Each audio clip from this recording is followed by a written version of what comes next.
Assalamualaikum warahmatullahi wabarakatuh. Salam buat rekan-rekan diskusi hukum dimanapun berada di seluruh Indonesia. Alhamdulillah kita masih bisa silaturahim dan bisa bertemu kembali. Mudah-mudahan kebaikan, rahmat dan ridha Allah Subhanahu wa taala masih selalu bersama kita semuanya. Melanjutkan diskusi yang sudah ditanyakan rekan-rekan semuanya ya. Kali ini ingin membahas dan menjawab dan menanggapi berbagai pihak berkaitan dengan berita terupdate ini ya, berkaitan dengan adanya vonis terhadap mantan Mensos akibat korupsi bansos itu kan. Ini memang menarik, baru kemarin ya, kemarin baru sudah divonis itu kan. Ini sepintas saya bacakan dulu basis datanya dari cnnindonesia.com. Ex-Mensos Juliari divonis 12 tahun penjara korupsi bansos dan sebagainya. Nanti silahkan rekan-rekan buat membaca sendiri kalau beritanya ya. Saya ingin menganalisis dalam perspektif pun juga dalam lanjutan yang dulu kemarin kita sudah mengawalnya ya.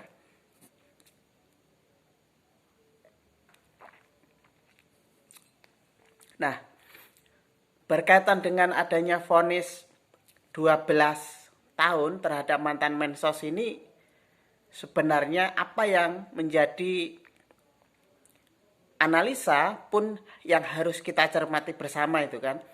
Yang pertama, saya ingin menganalisa berkaitan dengan ini ya, perspektif hakim ketika memberikan pandangan hal yang memberatkan dan yang meringankan. Dalam hal persidangan, terdakwa itu kan dia pasti melakukan sejumlah manuver kan, baik secara personality, kemudian perilaku dan sebagainya, dan memang hakim mempunyai diskresi atau kewenangan berkaitan dengan hal yang memberatkan dan meringankan terdakwa.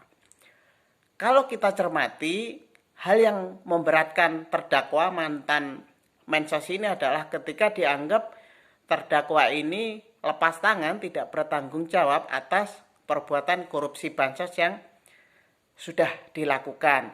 Itu pertimbangan hakim yang memberatkan. Pun juga yang tidak kalah lucu adalah hal yang meringankan. Hakim berpendapat, kalau kita cermati ya, bahwa mantan Mensos ini belum dihukum dan belum memiliki kekuatan hukum tetap. Artinya azas praduga tidak bersalah. Dianggap sudah dibully, sudah dicaci maki oleh netizen itu kan, memang keras sekali netizen Indonesia, pun juga publik atas korupsi bansos yang sudah dilakukan. Artinya karena dianggap tafsir asas praduga tidak bersalah ini oleh publik, kemudian hakim memberikan tafsir. Nah, ini sangat lucu ketika konstruksi hukum dan cara berpikirnya seperti itu gitu kan. Itu berkaitan dengan hal yang memberatkan dan yang meringankan. Kritikan saya adalah, dan tentunya bersama rekan-rekan semua khususnya dalam lembaga demokrasi anti korupsi diskusi, kalau kita mencermati persidangan kemarin ya, dari awal tuntutan dari JPO KPK akhir Juli kemarin, tidak sampai 1 bulan sudah ada vonis gitu kan. Dan kalau kita cermati memang redaksional pun konstruksi hukumnya tetap dikenakan pasal 12B dan pasal 18 Undang-Undang Tipikor itu kan. Nah, menindaklanjuti kalau kita mencermati proses persidangan, kalau pidana itu kan pembuktian material ya di persidangan dari saksi-saksi yang sudah dihadirkan, kemudian pembuktian dan sebagainya. Kalau kita cermati, hal yang menarik membuat kajian saya adalah ketika PPK yaitu Matis Joko ya. Ketika Matis Joko ini adalah sebagai celah adanya korupsi di Kemensos, sudah mengakui salah dan sudah melakukan tindakan mengiyakan bahwa ada korupsi itu karena ini sebenarnya kalau hakim tanggap dan hakim peka ini sudah bisa dijadikan celah betapa benar dan iyanya mantan Mensos ini melakukan korupsi. Itu kritikan saya yang pertama. Kemudian yang kedua adalah ketika hal yang memberatkan adalah dianggap bahwa mantan Mensos ini lempar batu sembunyi tangan dan tidak bertanggung jawab, wajar sebagai penyelenggara negara, pejabat publik ketika ada indikasi penyalahgunaan wewenang, abuse of power, dicaci dan dimaki oleh publik gitu kan, karena korupsi bansos yang seharusnya disalurkan mandek dan dikorupsi gitu kan. Nah, ini menjadi kritikan dan diiyakan oleh Matis Joko dalam persidangan. Seharusnya kalau hakim peka dan memberikan pandangan perspektif berkaitan dengan hal yang memberatkan. Kemudian berkaitan dengan hal yang meringankan, saya lanjutkan.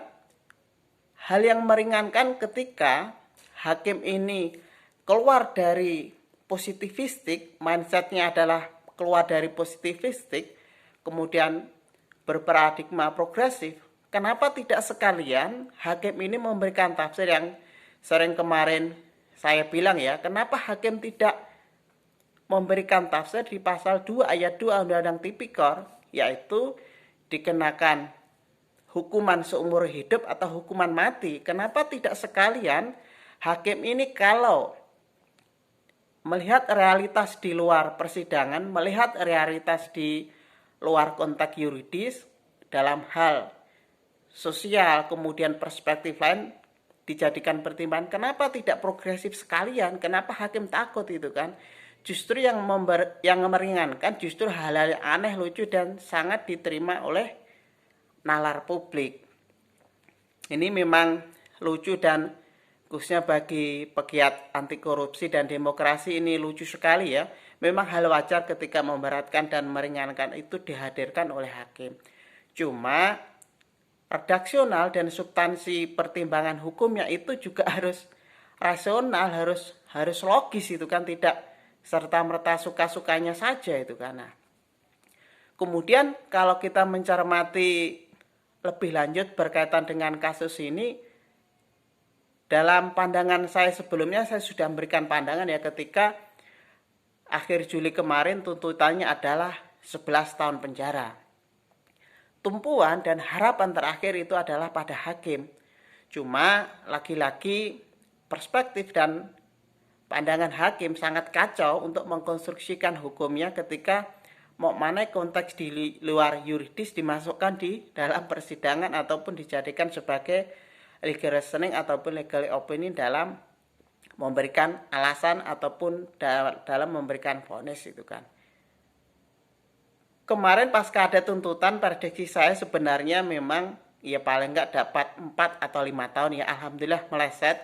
Justru hakim sedikit berpikir progresif, 1 tahun di atas tuntutan awal yaitu 11 tahun penjara. Dituntut 11 tahun penjara, akhirnya divonis 12 tahun penjara dengan denda 500 juta, subsidiar 6 bulan kurungan.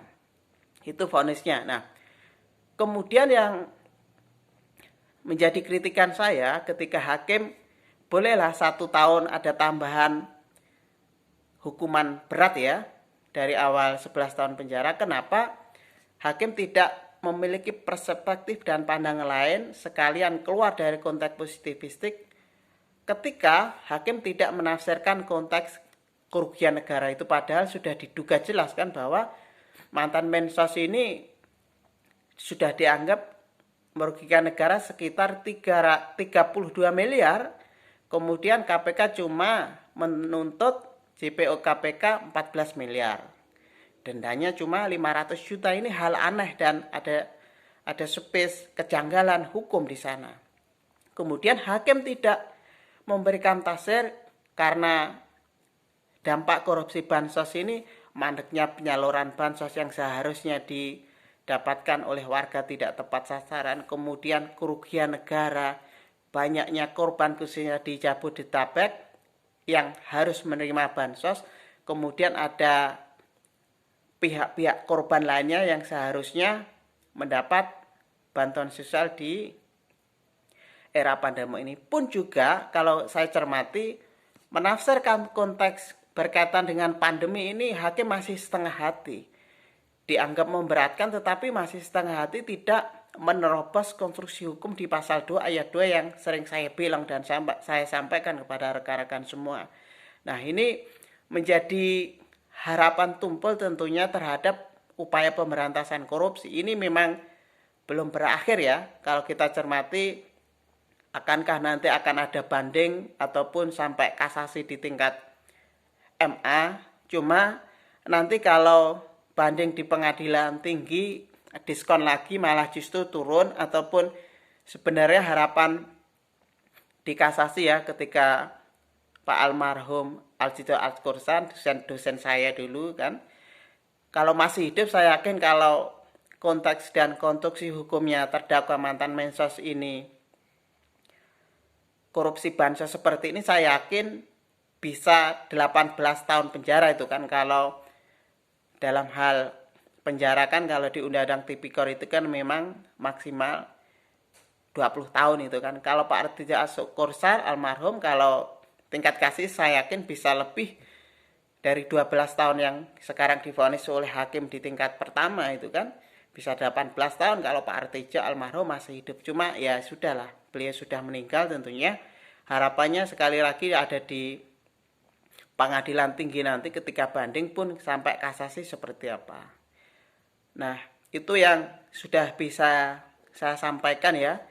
Tentunya pasca saya sering mengatakan KPK sudah mati dan KPK baru ini harapannya upaya pemberantasan korupsi menjadi spirit, dan koruptor khususnya bansos ini menjadi ukuran dan salah satu tolak ukur masifnya pemberantasan korupsi. Ternyata KPK sungguh mengecewakan, apalagi kemarin juga sempat ada wacana bahwa mantan napi koruptor akan digandeng dalam pemberantasan korupsi.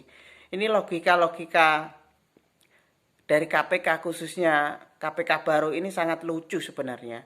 Dari tuntutan saja yang sudah aneh, kemudian pernyataan ketua KPK yang kontradiktif dengan hasilnya, kemudian ada dugaan pelanggaran etik, dan sekarang ada wacana menggandeng napi koruptor untuk pemberantasan korupsi. Itu aneh itu kan. Nah, sekali lagi berkaitan dengan vonis korupsi bansos ini, jujur kami semua tentunya kecewa ya terhadap vonis yang sangat-sangat masih ringan sekali.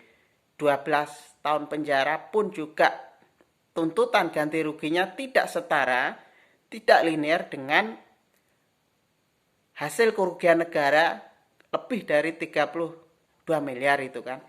Nah, dampak yang lebih konkret adalah ketika adanya korupsi bansos seperti ini, masih ada carut-marutnya data di Kemensos. Pun juga kalau kita lihat kemarin data di Mensos yang sekarang juga belum sempat didata. Nah, efeknya apa? Ya sudah, kalau kerugian negara sudah miliaran seperti itu, kas negara yang harusnya disampaikan lewat bansos juga terkurang. Apa yang menjadi hak warga khususnya di era pandemi yang mendapat bansos tidak tepat sasaran. Bahkan di lapangan pun juga kemarin juga ada potongan yang seharusnya dapat 600.000 cuma 550 dan sebagainya. Nah, ini sebenarnya persoalan yang dianggap sederhana, tapi dampaknya bahwa kerugian negara, kemudian carut-marutnya data di Kemensos, kemudian dampak yang lebih fatal adalah bagaimana akan menjadi presiden hukum yang tidak baik, dan pemberantasan korupsi ini memang makin kacau dan pun juga sulit. Publik mengharapkan KPK tetap menjadi garda terdepan dalam pemberantasan korupsi itu kan. Nah, itu yang sudah bisa saya sampaikan ya rekan-rekan. Insya Allah nanti bisa disambung lain waktu. Beda jangan ngambekan, beda jangan baperan. Berbeda karena kita saudara, berbeda karena kita Indonesia. Sama-sama belajar bareng, mudah-mudahan bermanfaat. Bersama-sama berbuat bermanfaat buat umat bangsa dan negara. Wassalamualaikum warahmatullahi wabarakatuh.